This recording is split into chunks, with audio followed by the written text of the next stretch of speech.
how many seconds? About 6 to 8 seconds on the way down. And the way up is like just controlled. It doesn't have to be really slow, but you definitely don't want it to be fast.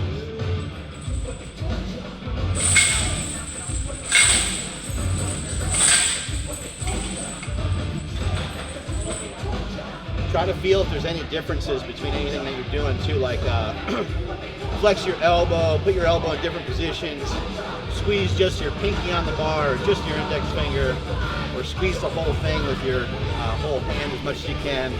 Move your wrist around, see if you can make any differences in where you're experiencing some pain in your elbow.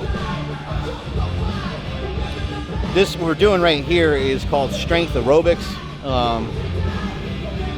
I don't really know why the technique's not that well known, but you can get into the slow twitch muscle fibers. I'm not going to get into the science of it because I don't know it, I don't remember it.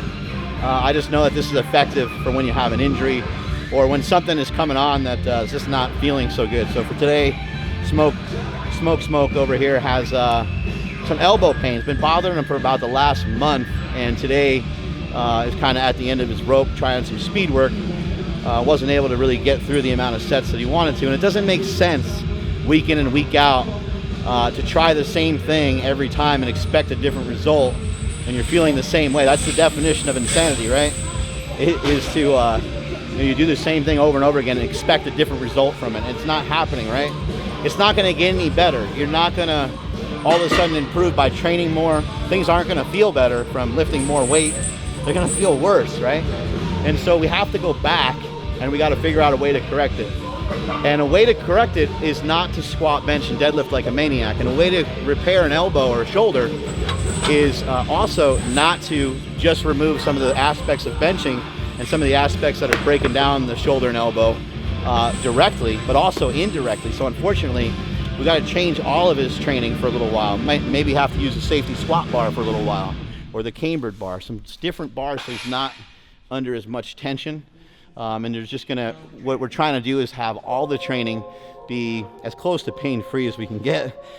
Pain-free training doesn't really exist here at SuperTraining, doesn't exist at powerlifting if you want to get better.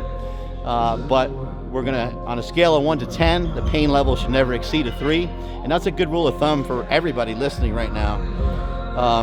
There's gonna be periods of time where you do have to push through. You're getting ready for a contest or something like that. But if you're not, don't be an idiot. Don't be stupid. Take your time, go back and recorrect. But the problem is you'll come back stronger every single time for it. About a year ago, before I got hurt, actually was going push-pull because the squat puts a lot of strain on my shoulders, which puts a lot of strain on my biceps and forearms and triceps, everything. So I went push-pull, so it's kind of the same situation. Just experiencing a lot of pain after I squat. So during a squat, after you like heavy squats. Yeah, so now we're into heavy triples. What'd you do? I did 455 for a couple sets of 3, and for me that's pretty high. So your elbow's just feeling a little banged up after the heavy squats. Yeah. So it's usually about the day or two after, which is for us our speed work day or our secondary bench day.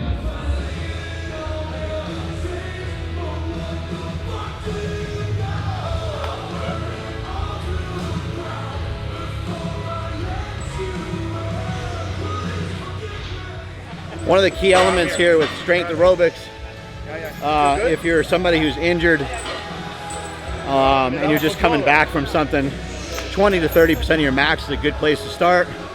Around a 10 rep range is good. You can even use more reps if you want, if the percentage feels too easy. If you're just banged up, you can use more like 40 or 50% of your max is a good place to start. If you're not really like seriously injured. We're always keeping in mind that we can't exceed a pain level of 3 on a scale of 1 to 10. Remember that, it's really important. 3 other important factors here. One is to make sure you're breathing so you don't hyperventilate because it's a long ass set. Number 2 is don't pause at the bottom. Keep the weight moving the entire time. And number 3 is don't lock the weight out. Keep that tension on. We're trying to have a tremendous amount of time under tension. Again, this is called strength aerobics. You can look it up. I'm probably going to say this wrong, but I believe that Vershansky is one of the guys that researched this the most. I learned it from James Smith. James Smith is known as the Thinker online. He's on Instagram, and I don't think he has an Instagram account. He used to write for EliteFTS.com as well, and he's the mentor to Chad Wesley Smith, aka Juggernaut. So, guy's got tremendous amount of information. Google it, look it up, research it yourself. The amount of information on slow twitch muscle fibers, most of us are not tapping into any of that, and we should be. You can get another aspect where you can get stronger, and also great for recovery from injuries.